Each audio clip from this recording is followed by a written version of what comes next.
ऐसा जिसके मन में भाव आता है वह कथा के तत्व को कभी नहीं समझ सकता। क्योंकि मैयाओं जितने भी वक्ता होते हैं, कथावाचक होते हैं, हर व्यक्ति का कथा को समझाने का तरीका अर्थ अलग अलग होता है।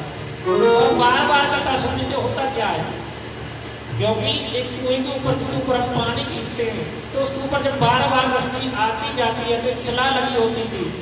अब तो कुएं वैसे प्राय समाप्ति हो चुके हैं लगभग, फिर भी उनके ऊपर एक सिला होती थी, रस्सी आने जाने से उस सिला के ऊपर निशान पड़ जाता था।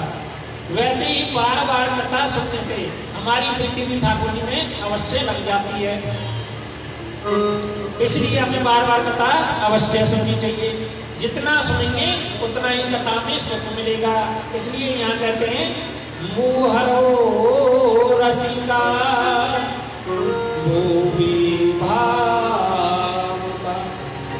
कथा के रस का पान करो। एक बार नहीं, 10 बार नहीं, 50 बार नहीं, हजारों बार सुनो। जितनी बार सुनेंगे उतना ही कथा अच्छी लगेगी, उतना ही आनंद आएगा। अब हम उसी प्रसंग पर चलते हैं। बड़ा सुंदर स्थान है, कौन सा भैया? कथा महात्मा ने कल सुनाया था, जहाँ 88,000 संतगण महात्मागण बैठे हुए। कौन सा स्थान है? माया को उठा के बता दे करो भैया, कभी कभी पता चल जाएगी मुझे कथा सुन रही हो ना सुन रहा।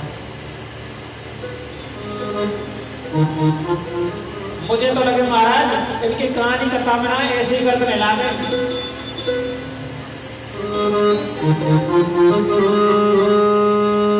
बोलवा के बिहारी लाल की जय। हे राम नाम और मनवा कलयुग में। हे राम नाम मनवा कलयुग में।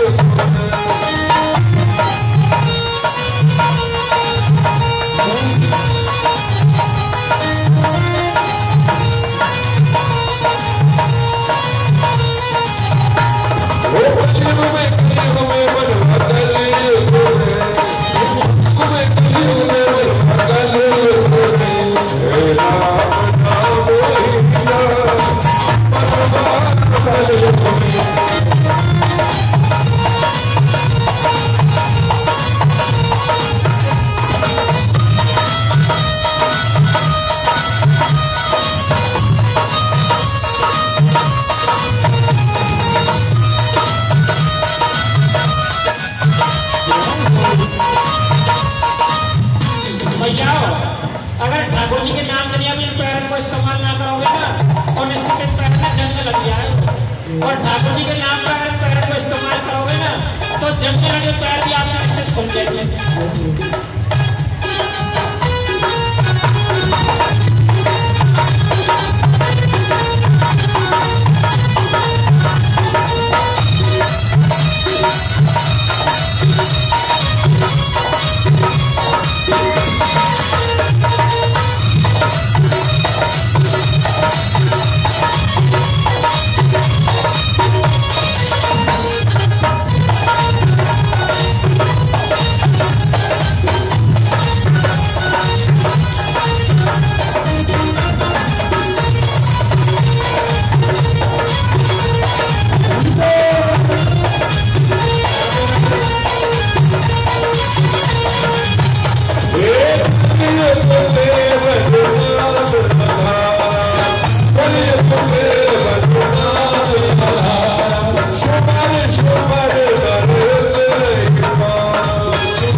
इसलिए कहते हैं यहाँ पर मोर रसिका भूमि भाव का कथा के रस्ता पान करो, एक बार नहीं 10 बार करो, 50 बार करो, 1000 बार सुनो। जितनी बार सुनेंगे उतनी कथा आपको अच्छी लगेगी। और आइए अब चलते हैं यहाँ पर नैमिषारण्य में क्षेत्र में। बड़ा सुंदर स्थान है नैमिषारण्य में, जहाँ संतों की मंडली के मध्य आदरणीय श्री सूत जी विराजमान है। सूत जी से उन ऋषियों ने महात्मा के बारे में श्रवण कर लिया और बोले, सूत जी से श्री शौनकादि ऋषि कहते हैं, आप इतिहास जानकार हो, पुराणों के ज्ञाता हो, इसलिए आपसे कुछ पूछने का मेरा मन होता है, कुछ जानकारी करने की इच्छा हो रही है। सूती ने कहा पूछिए। सोनक जी बोले आज आपसे एक नहीं, दो नहीं, 6 प्रकार के प्रश्न पूछने हैं। जो पहला प्रश्न हमारा है महाराज, वह है मानव के लिए परम धर्म क्या है? क्या परिक्रमा लगाना धर्म है, या प्रातः 4 बजे उठकर स्नान करना धर्म है? करोड़ों की संपत्ति दान करना धर्म है? आखिर धर्म की परिभाषा क्या है? मनुष्य के लिए सबसे बड़ा जो कर्तव्य रूपी धर्म है वह क्या है? हजारों संत बैठे हैं और सबकी तरफ से एक व्यक्ति प्रश्न पूछ रहा है। और दूसरा प्रश्न यह है हमारा कि मंदिर में जब हम पूजा करने जाते हैं भक्तों, तो बड़ी विचित्र बात लगती है। कोई कहते हैं शंकर जी श्रेष्ठ है, कोई कहते हैं दुर्गा माँ सबसे ऊंची है, कोई बोलते हैं भैरव बाबा सबसे ऊंचे हैं। कलयुग में और भी बहुत देवी देवता प्रकट हो गए हैं और हम देखते हैं हर साल कहीं ना कहीं एक आध देवी देवता प्रकट हो ही जाते हैं। हमारी समझ में नहीं आता कि हम किसको पूजें, किसके प्रति हमारे मन को लगाएं, यह हमारी समझ में नहीं आता। क्या कभी व्यक्ति के मन में भ्रम नहीं हो जाता होगा मंदिर में जाकर? और महाराज तीसरा प्रश्न हमारा यह है, वेद में परमात्मा का नाम है अजन्मा। भगवान को वेद में कहते हैं अजन्मा, जो कभी जन्म नहीं लेता, जिसका नाम अजन्मा है। तो दशरथ का बेटा राम वह कैसे बन गया? वह देवकी वसुदेव का पुत्र कैसे बन गया? और महाराज चौथा प्रश्न हमारा है, भगवान के अवतार कितने हैं? कोई 10 अवतार कहता है और कोई तो कहते हैं 24 अवतार होते हैं। कोई कहता है हरि अनंत, हरि कथा अनंता, इसलिए उनके अवतार भी अनंत हैं। कितने अवतार हैं इसे कोई जानता नहीं है। तो प्रमाणित रूप में अवतार कितने हुए? भगवान हमारे ऊपर कृपा कीजिए, हम जानना चाहते हैं। और 5वां प्रश्न भगवान हमारा यह है, वक्ता वो श्रेष्ठ नहीं जो छोटी सी बात को बड़ी बनाता बोले। वक्ता वह उत्तम है जो बात को सूक्ष्म रूप में बतावे, गागर में सागर भरकर कहे। फिर संसार के लोगों पर इतना समय कहाँ है? यदि हम विवेचन करने लग जाए तो सामने बैठे श्रोता क्या करेंगे? सोने लग जाएंगे भैया। फिर कथा का मतलब क्या हुआ? इसलिए हम सूक्ष्म रूप में सुनना चाहते हैं। जो सार है शास्त्रों का वह हमें बताने की आप भगवान कृपा कीजिए।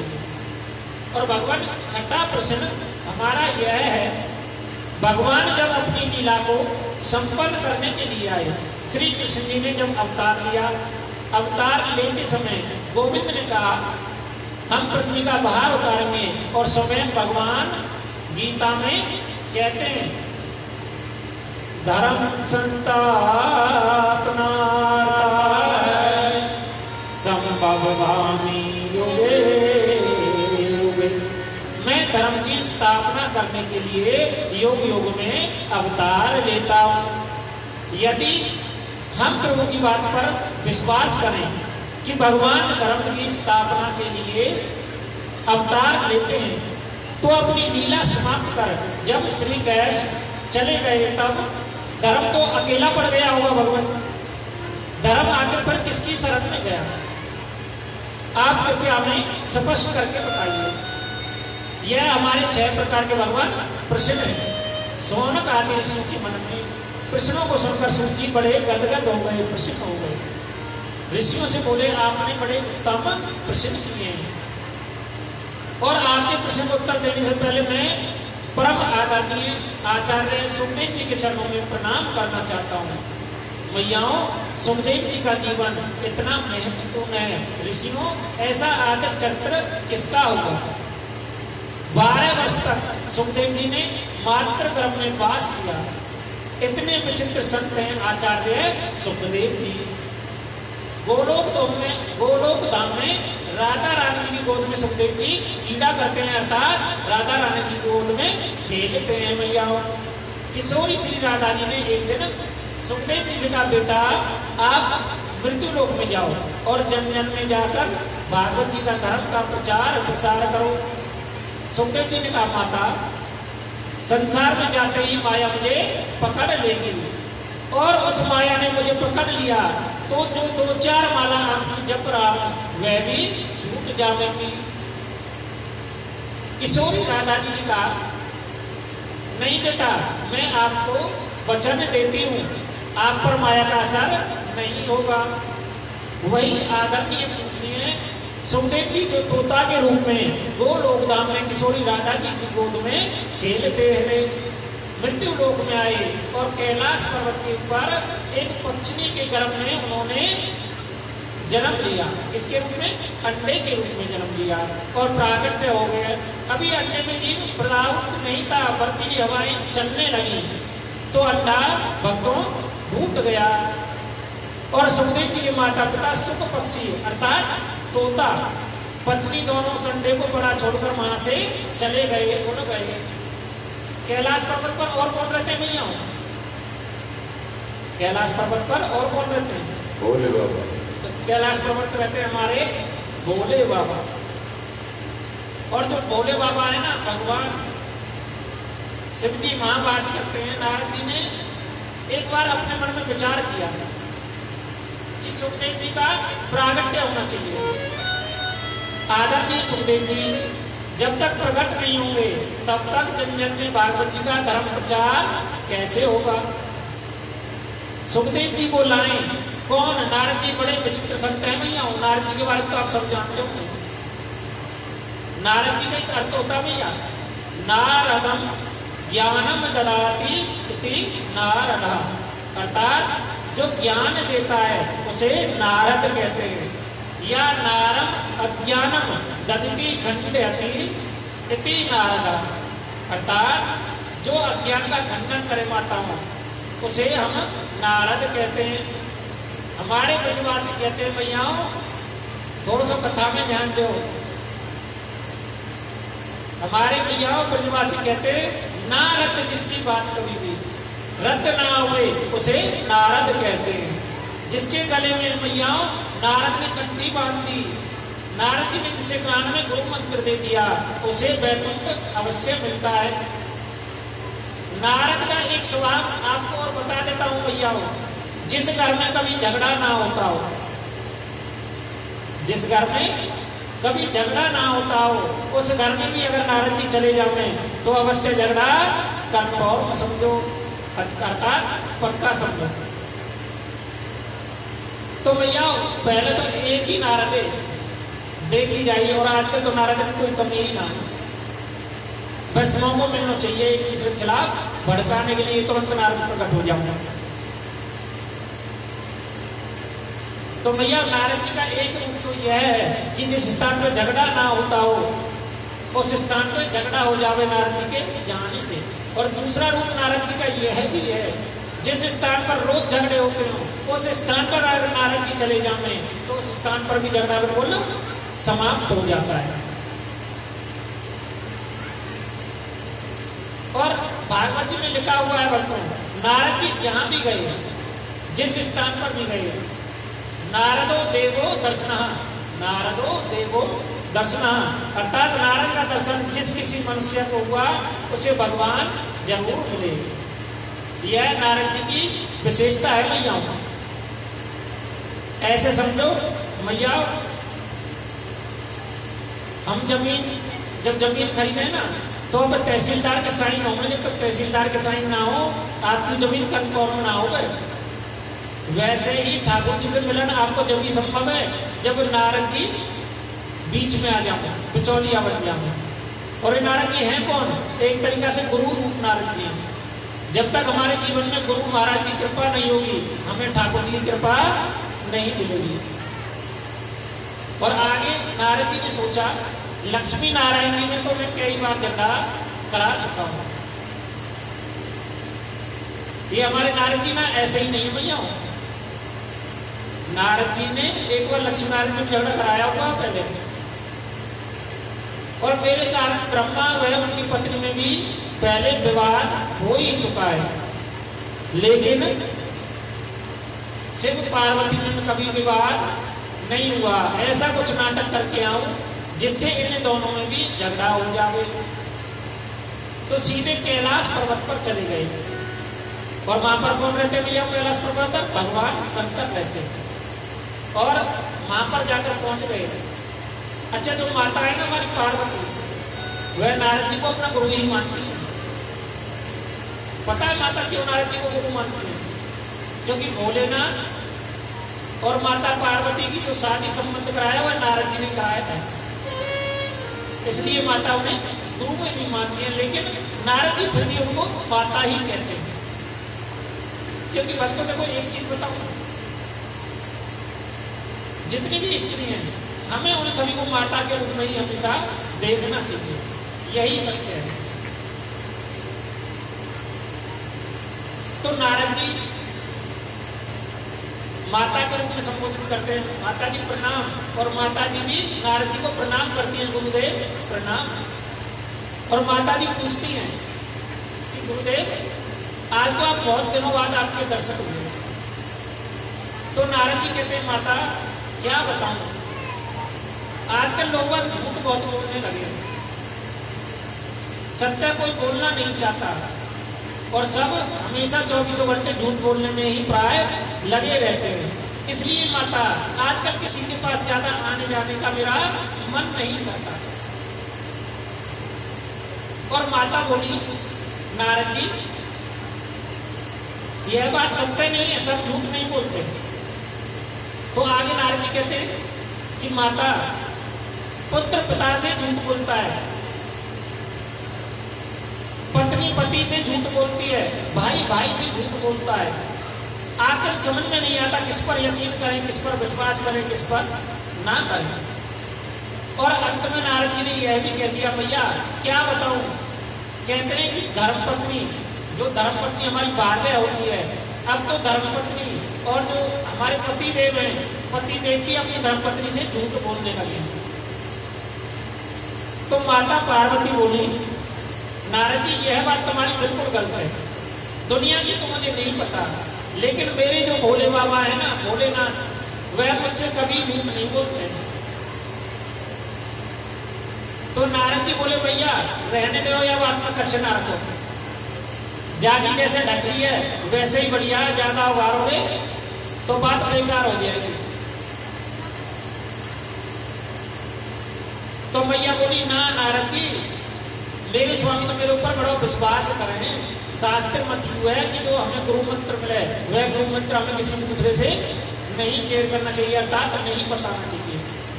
लेकिन मेरे स्वामी तो मुझे वो अपना गुरु मंत्र भी बता रहा है, और तो और मेरे स्वामी तो रात के समय में सीताराम जी दिखाई गई ना भगवान, तो वो भी बता दें, आज मुझे सीताराम भगवान दिखाई दिए। और तो और किसी भगत को वरदान दे के हमें ना, तो मेरे भोलेनाथ तो मुझे वो भी आगे बता देना, फलाने भगत आज वरदान दे के आए। तो नारद जी बोले, भैया ऐसे करो, आप फिर अभी भोले बाबा ज्यादा जानो ना हो, आपके उनके साथ शादी होगी है, केवल आप बाहरी तौर पर उनको जानती हो, अंदर से उनको आप बिल्कुल भी नहीं जानती हो। और कहा, माता अच्छा अब मैं चलता हूँ, आपके दर्शन की इच्छा थी, दर्शन हो गए, अब मैं चलता हूँ। अच्छा माता, वो अपनी बुराई मत समझियो, मुझे एक बड़ा माता में खोट रहे, कोई अधूरी बात कह के माता इनसे छोड़ दो, फिर तो माता उसकी पूरी जिज्ञासा जानने में लग जाती। फिर माताओं को खाना जब तक हजम नहीं होता, जब तक वह पूरी बात ना पता चल जाए कि बगल में सास बहू में क्यों झगड़ा हुआ, जब तक वो पूरी बात नहीं जान लेंगे, उन्हें खाना भोजन अच्छा बिल्कुल भी नहीं लगता। और जो 3 रोटी खाते हैं ना, वो 1 रोटी पे आ जाते हैं। अच्छा भैया, वो भी एक बात तो बड़ी मुझे की बड़ी सत्य लगी वो कुछ देर पहले। कौन सी बात? बड़े बुजुर्ग कहते हैं पतले ने घर खायो और मोटे के सिर आयो। अभी थोड़ी देर पहले सत्य हुई थी वो बात कि मोटे ने घर खायो, या उल्टी है कहावत, पतले ने घर खायो और मोटे के सिर आयो। अभी हमारी जो माता है ना बिल्कुल कमजोर सी, ऐसे लग रही है जैसे कोई 21 महीना तो उपास में चल रही है ना। वो तो देखो ठाकुर जी के नाम पे कितना सुंदर ठाकुर जी के लिए अपना प्रणाम करके गई, और हमारी जो मोटी मोटी सी मैया है ना वो चुपचाप शांति में बैठी है। मैया फायदा होने में पैसे बड़ा हो तो कम से कम 1 किलो वजन घट जाता है। जो घर पे आप आहार कम खाओ ना, कई भी तरीका थोड़े कम हो जाए, बल्कि घी मत खाओ रोटी के साथ में, मेवा से मेवा वगैरह कम खाओ। तो 8 दिन देखो, 8 दिन अगर ठाकुर जी के नाम पे पैरट की थोड़ी सेवा ठाकुर जी के लिए रखोगी, दोनों हाथों की सेवा थोड़ी रखोगी, तो निश्चित कह रहा हूं 5-5 किलो वजन घट जाएगा। अभी और बड़ा भारी नुकसान कर लियो मैया कहते, जिनको वजन ज्यादा उनको तो घट जाएगा। अब वो पिछली बारी मैया कह रही होंगी कितने गई थी कोरोना में, वो मैया कह रही होंगी पीछे बोला मैं तो पहले ही वजन आज से 5 किलो कहां से घट जाएगा, तो मैया उनमें 5 किलो वजन बढ़ जाएगा। ये जो हरी नाम की कुंटी है ना, यूं ऐसी है जब वजन ज्यादा हुआ तो घटाते हैं और जब कम होगा हमें बढ़ाते हैं। और हमारे भोलेनाथ भी बड़ी मिट्टी को पान करें। लेकिन आज तो नारद जी को मंत्र दिया है माता है कि माता अभी आप अपने पति को बाहर से जानती हो, अंदर से नहीं जानती, और प्रणाम करके वहां से चले आए। और रास्ते में मिले भोलेनाथ, दोनों ने एक दूसरे को देखो, और भोलेनाथ को नारद जी ने प्रणाम किया। बाबा प्रणाम, कहां से आ रहे हो? घर पर माता अकेली है, आपको याद करती है। तो भोलेनाथ बोले नारद जी ऐसे कहीं से आया था, किसी भक्त को वरदान लेके आए। तो नारद जी बोले वो तो ठीक है, अपने घर की तरफ भी थोड़ा देख लेकर आओ। अब भोलेनाथ बोले नारद जी अब तक तो देख तो ना देख तो, लेकिन आप घर से आ रहे हो तो देखना तो बिल्कुल अवश्य पड़ेगा। और भैया गलती से पति देव ने पता चल जाए ना, आज हमारी उनको श्रीमती जी को मूड थोड़ा सा खराब है, तो सत्य मान लियो पति को एक एक पैर ऐसे चले जैसे 1.25 क्विंटल एक पैर के ऊपर बंधा हुआ। जब दुकान से पति घर की तरफ चले और पति गलती से पता चल जाए कि सास बहू में कुछ है कि है, तो पति को एक एक पैर मानो ऐसे चले जैसे 1.25 क्विंटल उसमें वजन बंधा हुआ। और उस समय गलती से घर में श्रीमती जी शांतों से मिले ना, तो उसे कभी कभी तुम्हें गलत फहमी हो रही है कि मेरी श्रीमती जी है, किसी और के दर्शन कर रहा हूं। जैसे रहे ना वो थोड़ी सी कभी कभी लगा ले, जब वो थोड़ी सी लगा ले ना तो नरस्ता में खम्मा मिले तो आते होंगे मैं माफ कर दी, तो कुछ ऐसे ही प्रभाव है जाते हैं। तो भैया भोलेनाथ की भी आज परिस्थिति कुछ ऐसी ही बन गई। भोलेनाथ समझ गए कि खैरियत तो कुछ है ना जब नारद जी घर से आ रहे तो। और भोलेनाथ जी धीरे धीरे जहां माता पार्वती है वहां पर जाता है। तो मैया माता पार्वती कहां पर है? कैलाश पर। अच्छा भैया एक बात बताऊं, अब माता जो पार्वती जी वो नाराज है भोले बाबा से, और नाराज है तो कहां पर बैठी हुई है? वो बैठी हुई है कोप भवन में। कोप भवन किसे बोलते हैं भैया? आजकल घरों में वैसे तो हम सभी स्थानों का अलग अलग नाम रखते हैं, ये बेडरूम, ये ड्राइंग रूम, ये किचन रूम, ये फलाना रूम, ये डेको रूम। लेकिन पूर्व समय में एक रूम घर में और एक्स्ट्रा फालतू बनाया जाता था। कौन सा रूम? कोप भवन। अर्थात जब पत्नी जी ज्वालामुखी का रूप धारण कर लें तो उस भवन में पत्नी जी आजकल की तरह ना, ये अगर क्रोध आया हो ना तो पति के तो अपने मित्र के संग में ही आ रहा है।